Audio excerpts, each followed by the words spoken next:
we've kind of talked about this before, but you can have the highest offer, you can have the best terms, you can create the most appealing offer, but if you can't bring it to the finish line, then what's the point? They're not going to get paid. They're going to be even worse off to square one. So I think building that relationship, but also the trust, being able to perform is very important. All right, guys, welcome to another episode of The Report, Saturday edition. And I got my co-host, Miss Alex Johnson. Alex, welcome to the show. Thank you. How's it going? It's going wonderful. We're wrapping up a busy week here at the Summers Capital office. I know Lauren and I were up north for a couple of days, visiting, touring properties and new opportunities for the team, for our investors, and for our mastermind as well. And we had a nice dinner on Wednesday night at Lumi with our mastermind group, which was in town. That was really, really cool. Yeah, that was awesome. It was the first time meeting some people face to face. Like, we feel like we know everyone. We've seen them behind a screen for so long. And we had one, shout out to Hendrik from Germany. We had a couple people from Northern California, all over. So it was good to have everyone connect and see everyone in person. It was a really good time. For me, it's really cool to see like the relationships that they are building with one another within our group. Yeah. And the friendships and partnerships that are developing through the group, which is really cool to see. And then I feel like the group is really starting to get some good momentum right now. I feel like deals are starting to shake loose. And so I'm excited to kind of see where we go moving forward. Yeah, it's definitely cool to see all the connections. And I think just the energy, there has been a little bit of a shift. Like, it's kind of snowballing. Like, one thing happened, another thing happened. And then I feel everyone being really motivated right now. So it's awesome to see. We have a really good group. Yeah, no, excited for that. And how the heck is it already almost November? I have no idea. I mean, we got Halloween weekend next weekend, and then it's going to be November. And then before we know it, it's going to be Thanksgiving and then Christmas. I know, a lot to look forward to. Can't believe it's only a couple of months left of the year. Excited. And by the way, how did your girls event go? What do you guys call it? The Spooky Friday? It was great. Yeah, Spooky Ghouls Night, like GHOUL, Ghouls. I don't know. I think it's like a, what is it? Like some sort of ghost or goblin or something. Okay. I don't know. Just kind of a play on words, but it was fun. Yeah, we had maybe like almost 20 girls here. It was just super fun to connect. Everyone, great group, everyone a good time, and just kind of kick off the spooky season. I love that. I usually go to like one like Halloween themed, type of thing per year. And so tonight's going to be the night, going to the haunted trails of Balboa Park. Oh yeah, that's true. That'll be really fun. I always see the signs. I have not been, so I'm excited to hear how it goes. Yeah, absolutely. Well, with that, why don't we jump into our topic for the episode? Awesome. So today our question comes from Colin H. And Colin asked, how much of real estate investing is built on relationships and who you know versus strategy and knowledge? This is a great question. And I think, a lot of it, is going to be based on both, really. But I think obviously you need the strategy, you need the education, you need that. Otherwise, people are not going to take you seriously. But once you have that baseline of knowledge and education, I think a lot of the other opportunities, whether it's, opportunities to pick up new assets, new properties from brokers, or it's lending options from different lenders, or raising capital from investors, I believe all of that stuff is really who you know. And so I would say, I'll give you a prime example. So like this past week, Monday and Tuesday, Lauren and I went up to visit some new opportunities. One of those opportunities we visited on Tuesday. Last Friday, we got wind from our lender who was in town walking. This is one of our bridge lenders. They lend on all commercial real estate assets in 50 states, but they're very like handshake relationship based, right? Yep. And so they will lend their money to folks that they know, like, and trust.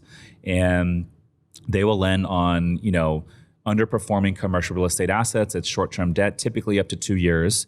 But they did the loan for us here on the hotel in San Diego. And so the COO of the company was down here walking the property with Lauren and told her of an opportunity up in Northern California, up in the Pacific Northwest in Washington. It's a deal that they're foreclosing on with one of their other borrowers. And this particular deal was, it's new construction, 40 units. And the developer was building the property and built it out. And then he decided he wanted to operate it and get it operating and cash flowing before he refinanced into some permanent debt, or maybe he was going to sell the property.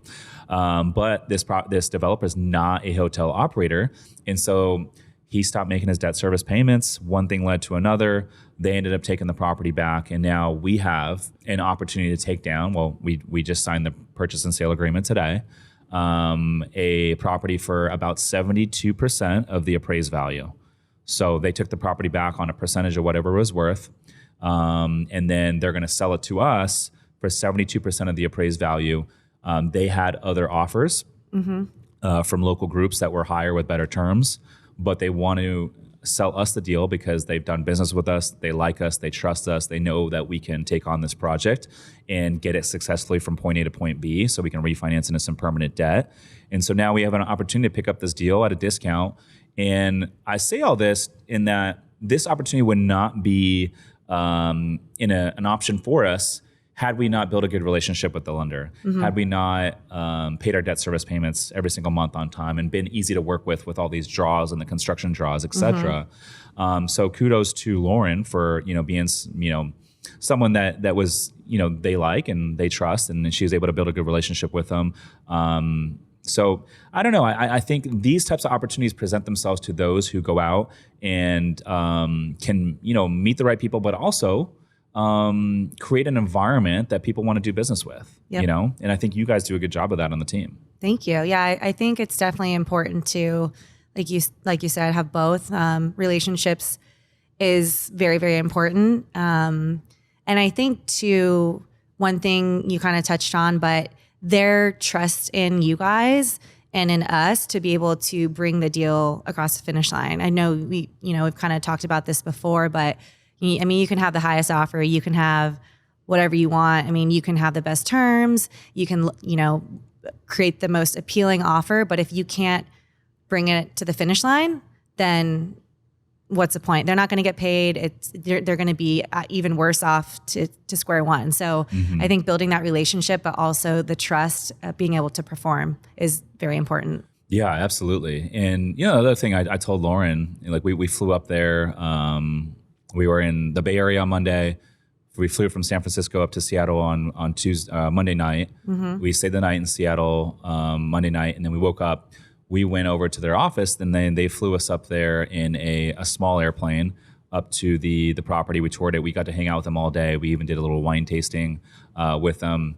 There's a CEO and the president of the company, and they're both super, super cool dudes and very relationship based. And so after that day hanging out with them, I told Lauren, I said, hey, this deal, is going to lead to more opportunities, right? If we can close this deal, make it as smooth and easy as possible in terms of the transaction, it's going to lead to more opportunities down the road, which is exactly what we want. Yeah. The other, I'll give you another example. So I bought a 8-unit multifamily deal. This is years ago up in Cincinnati. And it was the same broker who sold me another 11-unit deal in Cincinnati prior to that. That was my first ever deal. Over time, I became friends with them, and we just were about the same age.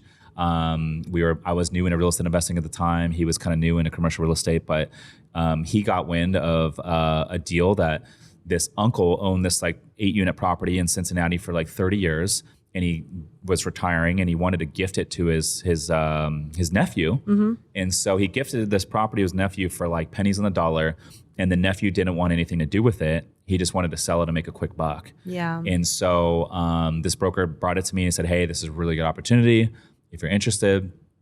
I ended up picking it up. I didn't have a way to take it down at the time, but I was able to find a private lender that was able to finance it based on the ARV and not the actual purchase price. And so I was able to get into that deal, I think, for $7,000 out of pocket.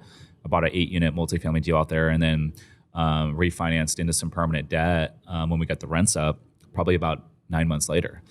If you are a busy professional and don't have time to invest in real estate but still want to participate in the passive income and tax benefits, my team, Summers Capital, is buying a lot of boutique hotels right now. We source the deals, we renovate the properties, and we even do all the day-to-day management, making it truly hands-off for our investors. If you want to learn more to see if we can help you, go to summerscapital.com/invest to book a call with our team. Again, that's summerscapital.com/invest. Now back to the show. And so I say all this in that, these opportunities would not have presented themselves had I not built those relationships. And so, I think relationships is the name of the game.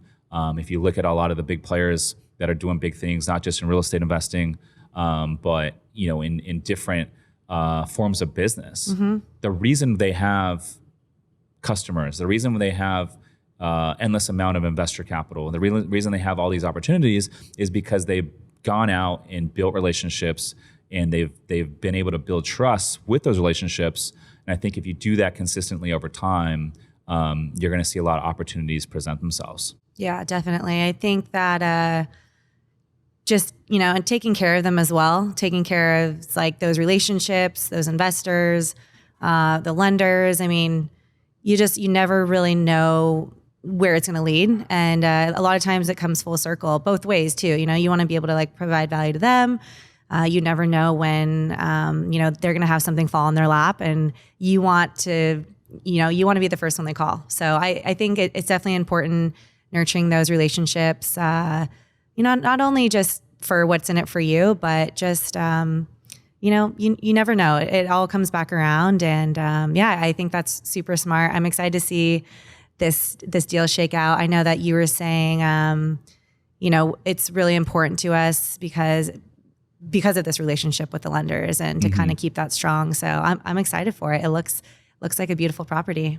Yeah. And, here's the other thing. Like a lot of folks right now, especially in this year, I've heard a lot of people say, oh, we're not buying. The interest rate environment's too high. There's too much uncertainty in the marketplace. There's too much volatility. Well, we've been looking at deals this entire year, especially within our mastermind, and they're all looking for deals. Yep. And so had we not been looking at deals all year, this opportunity in Washington would have presented itself, and we wouldn't have been able to know if it's a good deal or bad deal because we hadn't been looking at deals all year. But because we have a good pulse on what's out there and where these pricing guidances are in terms of opportunity in the marketplace. And because we have that good pulse, this opportunity came down the pipeline, and we literally submitted an offer on it same day. That's a really good point, being educated on what's going on in the market and looking at those other deals. Even if they don't pencil, you're going to know right when something does. And if you weren't looking at all, if you're just kind of sitting back, twiddling your thumbs, not looking, you're not going to know a good deal when you see it. So that's a really good point. I didn't think of it like that. I agree. And then also I would say, for the folks out there, they're like, oh, I'm just going to sit back. There's no good deals out there. I'm like, well, that's not true. Yeah. I mean, we're a walking testament of that. And so I think right now there's no buyer competition out there. There's very low. And so, if you are hungry right now and you're really like, excited to get after it and truly take down an opportunity, because all it takes is one deal. Yep. One deal in the commercial real estate space, whether it's multifamily or a boutique hotel, one really good deal can change your life. Yeah. It can change a lot of people's lives, all the investors, your partners. And so, just focus on finding that right deal. Yeah. That's really all you need to do. I think a lot of folks that are new in the industry, they try to look at, all these steps, and there might be 100 steps to take down a deal. And, obviously not just get it to the finish line to where you close, but like renovate, operate, and actually make money, right? And have like a successful exit. There's 100 things that need to happen. And so I think it's easy to look at those 100 steps and be like, wow, I don't even know where to start. But in all reality, you could just dumb it down to like, just take step one. And step one is find a really good deal. I promise you, if you find that really good deal, you'll figure out all the other pieces. True. I think one thing to keep in mind too, I've kind of seen this happen in the past, but it's about to be November. It's about to be the holidays. I think sometimes people tend to like take their foot off the gas pedal, or like people just aren't looking. They're like, oh, we're going to hit the ground running in January. And so I think there will probably be, some good deals that come up. And if you are still going strong, and if you're still looking for those, I think you'll be able to find them. I think people kind of, they want to like relax around the holidays and just kick it into gear next year. But I think there's definitely going to be some opportunity in the next couple of months, because I think sometimes that tends to happen. So I would encourage everyone just to keep going and keep looking for those deals. They'll be there. That's so good. And you're exactly right. I think once Thanksgiving hits, or maybe let's say like the week of Thanksgiving, all the way through New Year's, those 6 weeks, people are like hanging out with their family. They're taking their foot off the pedal. And so this is the time, if you're hungry, to play offense. Yep. This is the time to get ahead while everyone else is just chilling. And so I love that you mentioned that. I'm very excited about this deal though. I mean, I'm like, because all the stuff that we do is like heavy lifts, right? It's like heavy renovation and a lot of like managing contractors and designers and all these budgets. And it's like, it's a lot of work, right? To get these projects to not just the finish line, but also to the point where we like stabilize them and then we got to refinance out. It's a lot, right? But with this particular deal, I love it because it's brand new construction. It's already furnished. Yep. They even had, get this is crazy. So we do the self-check-in, self-checkout model with all of our hotels. They even have the same exact keypad on all the doors, the door locks, and the same programmer that we use. Like, that's crazy. What are the chances of that? Yeah, that's great too, because I know those things are kind of hard to come by, or there's a really long lead time on them just to even order them. So I mean, that's awesome. Mm-hmm. Yeah, so we were like walking the property with the lender, and we're just like, holy cow, like this couldn't be more meant to be. Like, be cool. Yeah. Don't act too excited. I know. They were like joking with us on the plane ride home. They're like, oh, we might have to bump the prices up a little bit. They were giving you guys too good of a deal. No. It's good. Yeah, it's funny. So I don't know. I'm excited for it. This will be like nice plug and play for us. Like literally all we had to do is close. They're going to finance it for us. And then we just close on the property. We're going to take over the operations. It's really just operational play. We need better operations, better marketing. That's kind of what we're good at. That's our bread and butter. And we'll probably do a couple things to spruce up the property. So it's about a half mile, actually not even. I'm going to say it's like about a block off of the lake. And in this area up in the Pacific Northwest, Lake Chelan. And brand new construction, 2 stories. It's got really nice rooms. A lot of the rooms are like really good size as well. But we want to add like a couple pickleball courts. We want to do some built-in barbecue grills. And that's really it. Like that's all it needs. And we're going to get this thing going. We'll get it cash flowing. And so it's going to be a good opportunity for all of us involved, and just super excited for it to kind of close out the deal with one more good deal. Yeah, it looks like a beautiful area. It seems like a lot of people kind of vacation there. It looks gorgeous. Yeah, no, absolutely. I think I said close out the deal. I mean, close out the year with one more good deal. I got you. But anyways, yeah. So to answer Colin's question, I think obviously you got to start with the education. You got to start with the strategy. You got to understand that. So learn that stuff first. Otherwise, no one's going to take you seriously. Yep. You need to know that stuff. Otherwise, you're not going to be able to talk the lingo to brokers, to investors, lenders, and they'll be able to see right through it. So if you're not able to talk the lingo and you don't know what you're doing, people are not going to take you seriously. So get that down first. But after that, it's all relationships. It's all who you know. Take care of people, treat them well, make them feel important, and just be a good human being. I think that's like what everyone on the team is good at. Be a good fucking human being and treat others well. And I think if you do that over a long period of time, it will pay dividends for anyone out there. Yeah, I couldn't agree more. Said it beautifully. Mm-hmm. Well, anyways, that concludes this Saturday edition. She's Alex Johnson. I'm Rich Summers. Listeners, thanks for tuning in. We'll see you in the next one. Peace. Peace.